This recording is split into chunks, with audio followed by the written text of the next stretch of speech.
ہوگا ابدا. اس معاملے میں میں آپ کو کچھ نہیں کہوں گا. تمانچہ تھا یہ ان کفار مکہ کے منہ پر.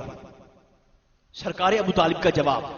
بھئی دیکھیں نا، کسی بندے کے مذہب کا، کسی بندے کے عقیدے کا پتہ دو جگہ پہ چلتا ہے، دو مواقع پہ. ایک شادی کے وقت، ایک جنازے کے وقت. شادی کے وقت اور جنازے کے وقت. شادی کے وقت اور جنازے کے وقت بندے کے عقیدے کا پتہ چلتا ہے. سرکار دو عالم علیہ السلام کی شادی ہوئی، نکاح بھی ابو طالب نے پڑھایا، مہر بھی ابو طالب نے ادا کیا. نکاح مصطفیٰ پہ مہر بھی ابو طالب کی جیب سے، خطبہ بھی زبان ابو طالب سے.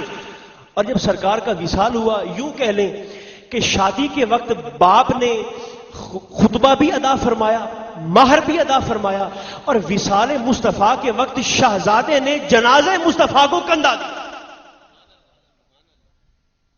نکاح کے وقت بابا سامنے آیا، وصال کے وقت بیٹا سامنے آیا. سرکار ابو طالب کا وصال ہونے لگا. وصیت فرمائی اور حوالہ مجھ سے لے لینا. وصیت فرمائی سرکار ابو طالب نے. وصیت یہ فرمائی کہ بھائی مجھے میرے والد گرامی عبد المطلب کی قبر میں دفن کیا جائے. سرکار عبد المطلب کی وصیت، مجھے میرے والد گرامی حضرت عبد المطلب کی قبر میں، قبر کے ساتھ نہیں، قبر میں دفن کیا جائے، قبر میں دفن کیا جائے. وصیت لکھی گئی، دے دی. بھئی وہ کہتے ہیں کہ مجھے میرے ابا جان عبد المطلب کی قبر شریف میں دفن کیا جائے. وصال ہو گیا. سرکار دو عالم علیہ السلام نے غسل دیا، مولا علی شیر خدا نے کفن دیا. جنازہ اٹھایا. ایک طرف تاجدار انبیاء ہے، ایک طرف تاجدار اولیاء ہے. جنازہ اٹھایا اور پہنچے قبرستان جہاں پہ سرکار عبد المطلب کی قبر شریف تھی. وہاں پہنچے. اب حکم قرآنی بعد میں آنے والا ہے. حکم قرآنی بعد میں آنے والا ہے کہ اپنے مردوں کو بیت اللہ شریف رخ کر کے، چہرہ کر کے پھر قبر میں لٹاؤ. حکم بعد میں آنے والا ہے. لیکن سرکار دو عالم علیہ السلام اور وہ سارے کا سارا مجمع جو دیکھ رہا ہے، انہوں نے سرکار عبد المطلب کی قبر شریف سے سل پتھر ہٹایا نا، تو دیکھا سرکار عبد المطلب کا رخ پاک بیت اللہ شریف کی جانب تھا. بیت اللہ شریف کی جانب. یہ روایت بتائی نہیں جاتی، بتاتے نہیں، چھپاتے. سرکار عبد المطلب کا رخ پاک بیت اللہ شریف کی جانب، جسم بھی سلامت. دو باتیں، جسم بھی سلامت، رخ پاک بھی بیت اللہ شریف کی جانب. ہم آج بیٹھ کے سرکار ابو طالب کی بارگاہ میں ہاتھ باندھ کے سوال نہ پوچھ لیں کہ حضور آپ کو کیسے پتا تھا کہ آپ کے والد گرامی کا رخ پاک بیت اللہ شریف کی جانب ہوگا. صرف رخ پاک بیت اللہ کی جانب نہیں، جسم بھی سلامت ہوگا، جسم بھی سلامت. تو جواب ہے نادانو، اگر امامت کی اساس ہو کر، امامت کی بنیاد ہو کر، امامت کی جڑ ہو کر اگر ابو طالب اتنا غیب بھی نہیں جانتا تو پھر جانتا کیا ہے؟ فرمایا تمہیں ڈنکے کی چوٹ پہ یہ بتانا چاہتا ہوں کہ تم اپنے مردوں کو بیت اللہ کی جانب چہرہ کر کے لٹاؤ گے حکم قرآن آنے کے بعد، حکم مصطفیٰ آنے کے بعد لٹاؤ گے. بتانا یہ چاہتا ہوں کہ ایمان ابو طالب پہ اعتراض نہ کرنا. فرق بتاتا ہوں، تم اور ہو، ابو طالب اور ہے. وہ کام جو تم حکم قرآنی آنے کے بعد کرتے ہو، ابو طالب سال ہر سال پہلے، سالوں پہلے کر جاتا ہے. وہ کام جو تم قرآن کا حکم آنے کے بعد میں پہلے کرتا ہوں. تو بھئی تاریخ گواہ ہے، اہل و سنت کی کتابوں نے اس روایت کو نقل کیا ہے. اہل و سنت کی کتابوں نے، امام شافعی کی کتاب روایت آتا ہے، نقل کیا. حضرت سرکار ابو طالب کو والد گرامی سیدنا عبد المطلب کی قبر میں ان کے ساتھ دفن کیا گیا. یہ ہے سرکار عبد المطلب کا خاندان، سرکار ابو طالب. اور آ کے اب سننا، سرکار ابو طالب رضی اللہ تعالیٰ عنہ و علیہ السلام، مولا علی شیر خدا کے والد گرامی حضرت عبد المطلب کے بیٹے سرکار ابو طالب. جنگ ہو رہی ہے، لڑائی ہو رہی ہے. لڑتے لڑتے دوران جنگ، آپ نے بھی یہ روایت پڑھی سنی، میں نے بھی سنی، لڑتے لڑتے جنگ کرتے کرتے سرکار مولا علی شیر خدا کافروں کے خلاف برسر پیکار، جو ہی ایک بدبخت کے سینے پہ چڑھ کے بیٹھے نا، اسے مارنے کے لیے، قتل کرنے کے لیے بیٹھے، اس بدبخت نے چہرہ مرتضیٰ پہ تھوک دیا، چہرہ مرتضیٰ پہ تھوکا. اب اس فعل کے بعد عقل نے فیصلہ کیا کہ سرکار مولا علی شیر خدا کو اس بدبخت کے یہ خبیثانہ فعل کرنے کے بعد فوراً قتل کر دینا چاہیے تھا، مار دیتے. لیکن اس نے لعاب دہن پھینکا ہے، مولا علی شیر خدا سینے سے اٹھ کے کھڑے ہو، چھوڑ دیا، نہیں مارا، چھوڑ دیا. 2 بار یہ واقعہ ہوا، 2 بار، ایک بار خندق میں، ایک بار اب. 2 بار ایسا ہوا ہے. بھئی دیکھیں نا، انسان کی نفسیات ہے. اگر خوف طاری ہو جائے، اور خوف بھی موت کا خوف، موت کا ڈر اگر طاری ہو جائے، تو سیدھی سی بات ہے، انسان کے منہ میں لعاب دہن بنتا ہی نہیں ہے. انسان کے منہ میں اگر فائرنگ ہو جائے، اللہ پاک بنا دے، اگر فائرنگ ہو جائے، اگر موت کا خوف طاری ہو جائے، انسان کے منہ میں لعاب بنتا ہی نہیں، زبان سوکھ جاتی ہے، کانٹا بن جاتی ہے. بھئی وہ کیسا بہادر ہوگا جو موت کو سامنے دیکھ کر، علی شیر خدا کو سینے پہ بیٹھا دیکھ کر، منہ میں لعاب بن رہا ہے اور چہرہ مرتضیٰ پہ لعاب پھینک رہا ہے. ایسا بہادر ہو تو علی کی تلوار کے نیچے آتا ہے. علی بزدلوں پر تلوار نہیں اٹھاتا. ایسا بہادر ہو، موت کو سامنے دیکھا ہے، منہ میں لعاب بنتا ہے، تھوک دیتا ہے. علی شیر خدا کھڑے ہو جاتے ہیں، نہیں مارتے. بھئی کسی نے کہا بھئی مارا اس لیے نہیں ہے کہ ایسا نہ ہو کہ جہاد میں نفس شامل ہو جائے، نفس کی خواہش جہاد میں شامل ہو جائے. خدا کے بندو، نفس تو علی نے کب کا بیچ دیا. نفس تو اس رات بیچ دیا جس رات سرکار ہجرت کر کے مدینہ آئے. اس رات علی نے اپنا نفس رضائے خدا کی بس بیچ ڈالا. نفس کا تو چکر ہی نہیں ہے. منافقین کی زبان بند کی، اس کو چھوڑ دیا، اس کو چھوڑا، نہیں مارا. اور غزوہ بدر 2 جگہ پر بدبخت نے تھوک پھینکا ہے. مولا علی شیر خدا نے موقع، طاقت، وقوع ہونے کے باوجود مارا نہیں، چھوڑ دیا. غزوہ بدر جنگ ختم ہو گئی، صحابہ کرام قیدیوں کو پکڑ رہے ہیں. مولا علی شیر خدا ایک بدبخت کی طاق میں ہے، ایک بندے کو جانچ رہے، دیکھ رہے ہیں، طاق میں ہے. وہ چھپتا پھرتا ہے، بھاگتا پھرتا ہے. بالآخر سرکار مولا علی شیر خدا کو موقع ملا. آپ نے ایک ہی تلوار کا وار کر کے اس بدبخت کا سر اس کے تن سے جدا کر دیا. صحابہ کرام بھاگے بارگاہ مصطفیٰ میں حاضر. حضور جنگ ختم ہو گئی ہے، ہم قیدیوں کو اکٹھا کر رہے ہیں، قیدیوں کو پکڑ رہے ہیں، اور بات ہی نہیں ہے علی نے اس کا سر تن سے جدا کر دیا، مار دیا ہے. سرکار نے فرمایا میرے پاس کیوں آئے ہو؟ مرتضیٰ سے جا کے پوچھو، اسی سے جا کے پوچھو جس نے سر قلم کیا، میرے پاس کیا لینے آئے؟ بھاگے بارگاہ مرتضیٰ میں حاضر. یا علی آپ نے کیوں مارا؟ جنگ ختم ہے، ہم قیدی بنا رہے ہیں، آپ نے مار دیا. آپ نے جواب دیا 2 بار خود پر تھوک پھینکنے والے کو معاف کیا ہے، لیکن اس بدبخت کا میں نے اپنی آنکھوں سے دیکھا تھا کہ جب میرے آقا نے، نبی کریم علیہ السلام نے دعوت تبلیغ کا آغاز کیا تھا، اس بدبخت نے میرے مصطفیٰ کی جانب تھوکا تھا، مصطفیٰ کی جانب تھوکا. اپنے ساتھ کی گئی زیادتی کو معاف کر سکتا ہوں، لیکن بارگاہ مصطفیٰ کی گستاخی علی سے برداشت نہیں ہوتی. گویا بتا دیا کہ ولایت و امامت پہ مصلحت برداشت ہے، ولایت و امامت پر مصلحت برداشت ہے، لیکن رسالت کی گستاخی ہو یہ علی کی برداشت سے باہر ہے، یہ علی کی برداشت سے باہر ہے۔ یہ علی مولا شیر خدا، ان پر اللہ پاک نے حکم دیا درود پڑھا کرو، آل محمد پر درود پڑھو۔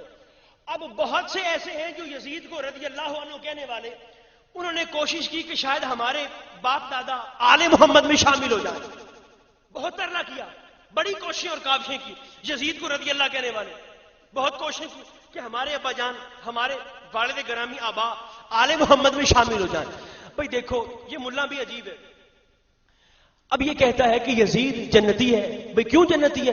اس لیے کہ سرکار نے فرمایا جو لشکر قسطنطنیہ جائے گا وہ جنتی ہے، جو لشکر قسطنطنیہ جا کے لڑے گا سارا جنت۔ اچھا اب میں نے اس سے پوچھا خدا کے بندے، نبی کے کہنے سے کوئی جنت ملتی ہے؟ نہیں سمجھے؟ بھئی جو لشکر قسطنطنیہ گیا سارا جنتی، بدبختہ اختیار مصطفیٰ کو مانتا نہیں ہے، نبی کے کہنے سے جنت مل جائے، نبی کے کہنے سے جنت۔ یہ ملا بھی عجیب ہے، اختیار نہ ماننے پہ آئے مطلقاً انکار کر دے، اختیار ماننے پہ آئے یزید کے لیے اختیار مصطفیٰ کو،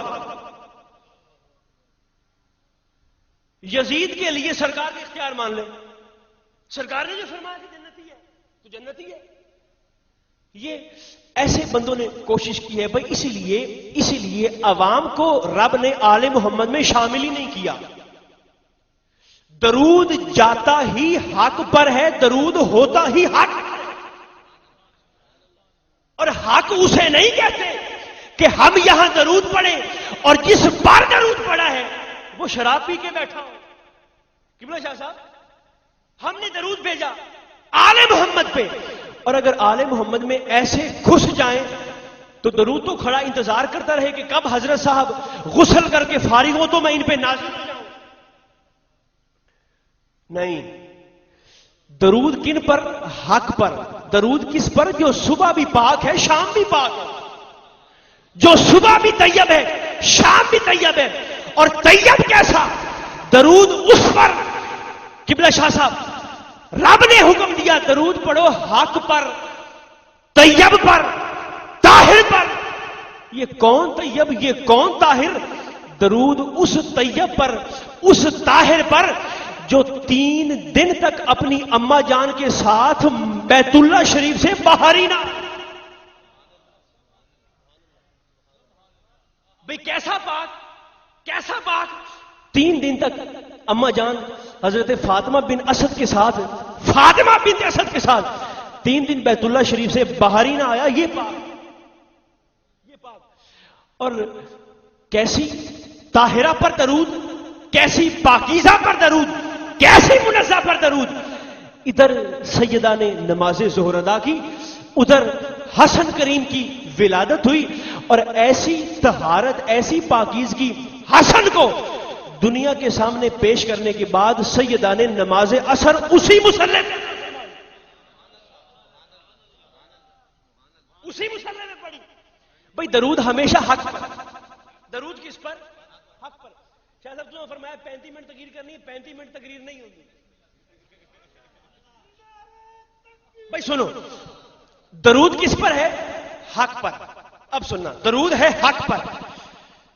درود کا کوئی وقت مقرر نہیں، وقت مقرر نہیں۔